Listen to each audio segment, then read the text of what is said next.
अस्सलाम वालेकुम नाजरीन। इस एपिसोड के शुरुआत में हम देखते हैं पोर्ट्स की बुलंदी पर कोमिनोस परेशानी के आलम में खड़ा है और बेबसी से इधर उधर देख रहा होता है। इसलिए में सिपाही आकर कहता है उन्होंने फसीलों पर हमारा दिफा तोड़ दिया है, वो गलियों में आ गए हैं इज्जत माब। तो कोमिनोस कहता है द्रवेन, पैदरी और शोवीर उनकी क्या हालत है। जवाब में सिपाही कहता है वो पीछे हटकर गलियों में चले गए हैं। यह सुन के कोमिनोस कहता है अगर तमाम दरवाजे खुले रहे तो मेहमद जल्दी शहर में दाखिल हो जाएगा। सिपाही कहता है हमने महल में आपका दिफा तैयार कर लिया है। तो कोमिनोस कहता है अंदर इंतजार करना मौत को दावत देना है, हम इसीलिए अपनी मुजामत बाहर से करेंगे। सिपाही पूछता है क्या हम शहर छोड़ देंगे इज्जत माब। यह सुनते साथ ही कोमिनोस उसे गिरबान से पकड़ लेता है और कहता है अगर तुमने दोबारा शहर छोड़ने की बात की तो मैं तुम्हें कत्ल कर दूंगा। हम आकोयोनों के हाकिम ओजोन हसन के पास जाएंगे, हम अपनी ताकत दोबारा जमा करेंगे, तैयारी करो। यह सुनते साथ ही सिपाही चला जाता है और कोमिनोस अपने शहर को देखते हुए कहता है तुम्हें यूं जख्मी हालत में छोड़कर जाना मुझे और भी ज्यादा जख्मी कर रहा है मेरे खूबसूरत शहर, मगर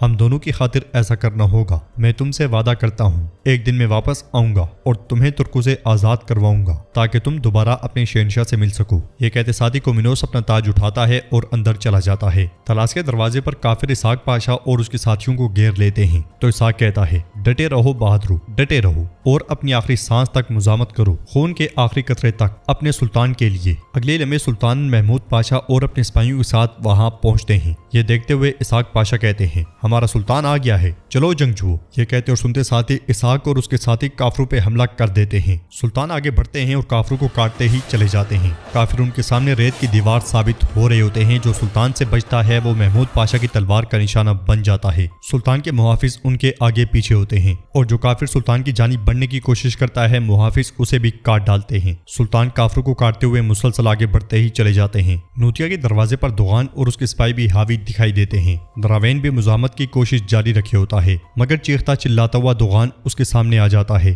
और कहता है मैं तुम्हें तुम्हारे भाई के पास भेजूंगा, उस सुनहरे बालों वाले के पास। यह सुनते साथ ही द्रावेन दुगान पे हमलावर होता है। दोनों के दरमियान फिर से लड़ाई शुरू हो जाती है। दुगान द्रावेन पे हावी होता ही है कि द्रावेन दुगान को एक जोरदार मुक्का दे मारता है और अगले लम्हे उसे जमीन पे गिराने में कामयाब हो जाता है। यह देखकर एक अकंजी आगे बढ़ता है तो बालिबे उसे रोकते हुए कहते हैं वो खुद उठेगा। द्रावेन दुगान को मारने लगता है कि दुगान एकदम आगे से हट जाता है और द्रावेन की टांग पकड़ के उसे पीछे धकेल देता है, फिर अपनी तलवार उठा के खड़ा हो जाता है। द्रावेन जोश में उस पर हमला करता है तो इस बार दुगान उसकी बाजू बुरी तरह से जख्मी कर देता है। मौका ज़ाया किए बगैर दुगान एक और ताबड़तोड़ हमला करता है और द्रावेन की तलवार भी गिरा देता है। द्रावेन तलवार उठाने की कोशिश करता है तो दुगान उसे जोरदार थप्पड़ रसीद करता है। द्रावेन उठता है और खंजर से उस पर हमला करने की कोशिश करता है, मगर दुगान उसका बाजू पकड़ लेता है और उस पर थप्पड़ बरसा देता है। द्रावेन जमीन पे जा गिरता है। दुगान उसे दबोचते हुए कहता है ये आंखें हमारे शहीदों की आंखें हैं। वो उसे मारता है और उठाते हुए कहता है मैं कसम खाता हूँ कि उनका बदला जरूर लिया जाएगा। अगर उनकी रूहों को सुकून मिलना है तो वो सुकून सिर्फ इसी सूरत में मिलेगा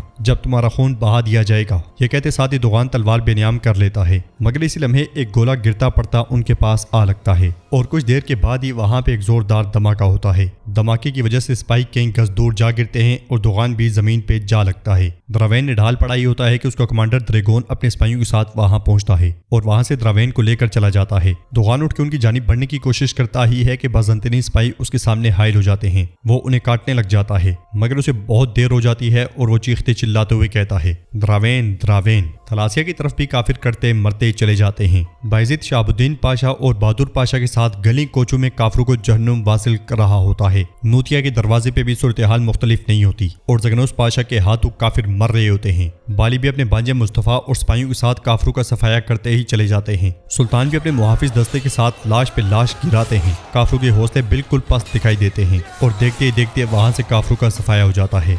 अल्लाहु अकबर की सदाएं बुलंद होती हैं। दूसरी तरफ काफिरों को मारने के बाद अब उनकी तलाश जारी होती है। सिपाही हर तरफ फैल जाते हैं और बहादुर पाशा बायजीद से कहते हैं अल्लाह के फजल से हमारी जिम्मेदारी के दायरे में आने वाला इलाका अब हमारे कब्जे में है। तो बायजीद कहता है तो फिर आओ उन्हें अपनी फतह की इलामत दिखाएं पाशा। ये सुन के शहाबुद्दीन पाशा कहते हैं अपना परचम नस्ब करो। सिपाही भागते हुए जाते हैं और बाज़ंतीनी परचम गिरा देते हैं। फिर वहीं पे उस्मानी परचम लहरा दिया जाता है।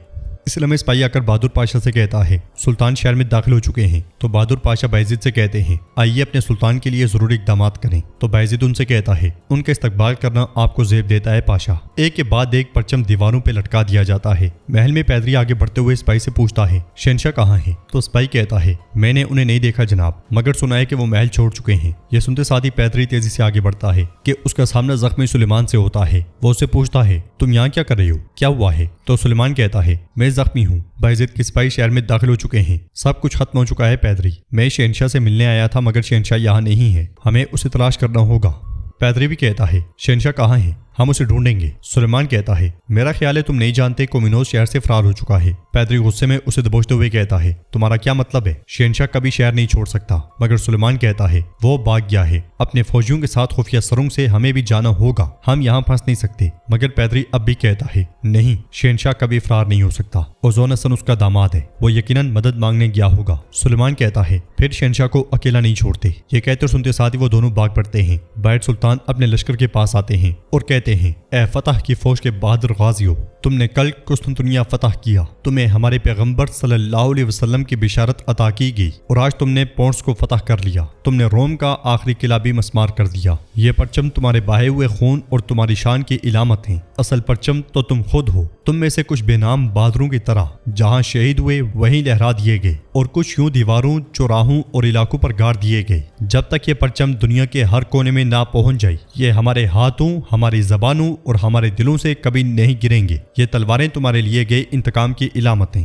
یہ فتح افق پر منتظر بہت سی فتوحات کی خوشخبری ہے۔ تو پھر میرے بہادروں اللہ اکبر! یہ سنتے ساتھ ہی پورا لشکر اللہ اکبر کے نعرے بلند کرتا ہے۔ ادھر کومینوس خفیہ راستے سے جنگل میں جا پہنچتا ہے، مگر شہاب الدین پاشا اور بایزید سپاہیوں کے ساتھ پہلے سے ہی اس کے انتظار میں ہوتے ہیں اور اسے گھیر لیتے ہیں۔ سپاہیوں سے تلواریں لے لی جاتی ہیں۔ کومینوس ہکا بکا رہ جاتا ہے اور بایزید کہتا ہے تم ہم سے بھاگ تو سکتے ہو مگر خود کو کبھی نہیں بچا سکو گے شہنشاہ۔ یہ کہتے ساتھ ہی بایزید تلوار اس کے گلے پہ تان لیتا ہے۔ تو شہنشاہ کہتا ہے اب تم اپنے بابا کے پاس ایک شہنشاہ کو قید کرنے کے فخر کے ساتھ جاؤ گے، تم اسے دکھاؤ گے کہ تم کتنے بڑے ہو گئے ہو۔ تو بایزید کہتا ہے اپنا شہر چھوڑ کر بھاگنے والے بزدل کو پکڑ لینا کوئی بہت بڑی بات نہیں ہے کومینوس۔ کومینوس اس سے کہتا ہے تم اتنے بڑے نہیں کہ سمجھ سکو کہ ایک شہنشاہ کیا سوچتا ہے۔ جواب میں بایزید کہتا ہے ویسے بھی میں یہاں کسی شہنشاہ کا سامنا نہیں کر رہا، میں ایک ایسے بے رحم انسان کے مقابل ہوں جس نے اپنی ہی بیٹی کو قتل کر دیا۔ کیا تم نے اس شہر کے لیے اس معصوم لڑکی کو مار ڈالا؟ اب دیکھو کیا تم اپنے شہر کی حفاظت کر سکے؟ کیا یہ سب اس کے قابل تھا؟ کومینوس کہتا ہے تم کیا سمجھو گے؟ تم تو وہ ہو جو اپنے باپ کی چھوڑی ہوئی ریاست سنبھالو گے، اور میں وہ تھا جسے اپنی شہنشاہیت کی حفاظت کرنی تھی۔ ہاں، میں نے اس کے لیے اپنی بیٹی قربان کر دی۔ کیا تم یہ کر سکتے تھے؟ کیا تم اپنی شہنشاہیت اور اپنے مقاصد کے لیے سب کچھ داؤ پہ لگا سکتے تھے؟ بایزید تلوار اس کے گلے کے قریب کرتے ہوئے کہتا ہے تمہاری شہنشاہیت اور تمہارے مقاصد ہمارے قدموں تلے رون دیے گئے ہیں کومینوس، کیونکہ تم نے خود اپنی انسانیت اور عزت کو رون ڈالا۔ اگر فیصلہ میرے ہاتھ میں ہوتا تو میں تمہیں یہی ٹکڑے ٹکڑے کر دیتا، مگر تمہارے بارے میں فیصلہ سلطان محمد کریں گے۔ تم اس لائق نہیں کہ تمہیں ایک باوقار شہنشاہ کہا جائے۔ تمہارا ذلت برا انجام یہ بتائے گا کہ تاریخ میں تمہیں کیسے یاد کیا جائے۔ ساتھ ہی ان سے ہتھیار لے لیے جاتے ہیں اور دبوچ کے آگے بڑھا جاتا ہے۔ شفاخانے میں شیخ یورگو کے پاس کھڑے ہوتے ہیں اور کہتے ہیں کیا ہم نے تمہارا سینہ تمہارے لیے کشادہ نہیں کر دیا اور تم سے تمہارا بوجھ اتار نہیں دیا جو تمہاری پیٹ پر باری ہو رہا تھا، اور ہم نے تمہارا ذکر بلند کر دیا؟ بس یقیناً تنگی کے ساتھ آسانی ہے، یقیناً تنگی کے ساتھ آسانی ہے۔ تو جب تم فارغ ہو جاؤ تو خوب محنت کرو اور ہر حال میں اپنے اللہ کی طرف رجوع کرو۔ اس لیے میں تکلیف میں کراتے ہوئے یورگو کو ہوش آ جاتا ہے تو کنتورالی کہتا ہے دوغان نے کہا تھا کہ جب یہ ہوش میں آئے تو انہیں خبر دوں، کیا میں جا کر انہیں اطلاع دے دوں شیخ؟ مگر شیخ اسے روک لیتے ہیں اور یورگو سے پوچھتے ہیں تمہارے پاس کون ہے؟ اس دنیا میں تمہارا کیا ہے؟ تو یورگو کہتا ہے میرے پاس کوئی نہیں، میرا کچھ بھی نہیں۔ شیخ پھر سے وہی سوال پوچھتے ہیں تمہارے پاس کون ہے؟ اس دنیا میں تمہارا کیا ہے؟ اپنے ہاتھوں کو دیکھتے ہوئے یورگو کہتا ہے میرے پاس کوئی نہیں ہے، میرے پاس کچھ بھی نہیں ہے۔ شیخ پھر وہی سوال پوچھتے ہیں تو اب کی بار یورگو انہیں دیکھتے ہوئے کہتا ہے میرے پاس اللہ ہے اور میرے پاس سب کچھ ہے۔ یہ سن کے کنتورالی کہتا ہے یہ شخص پاگل ہو گیا ہے۔ جواب میں شیخ کہتے ہیں نہیں، ایسا نہیں ہے، یہ خود کو پہچاننے کے سفر پہ نکل پڑا ہے، یہ خود کو پانا شروع کر رہا ہے۔ جو خود کو پا لیتا ہے وہ اللہ کو پا لیتا ہے، اور جو اللہ کو کھو खो दे वो सब कुछ खो देता है। अब इसे खड़ा होने दो, इसकी तकदीर पहले से खड़ा होने दो, इसकी तकदीर बुरसा में इसका इंतजार कर रही है। शेख कुदसी अफंदी के साए तले सोचते सोचते योर्गो गमगीन हो जाता है। तो नाज़रीन, इसके साथ ही एपिसोड भी इख्तिताम पजीर होती है। वीडियो पसंद आए तो लाइक कर दें, शेयर कर दें, सब्सक्राइब नहीं किया हुआ तो सब्सक्राइब करने के साथ साथ घंटी वाले आइकन को दबाना मत भूलें। मिलते हैं इंशाअल्लाह नेक्स्ट वीडियो में, तब तक के लिए रखें अपना और अपनों का बहुत ज्यादा ख्याल। अल्लाह निगहबान।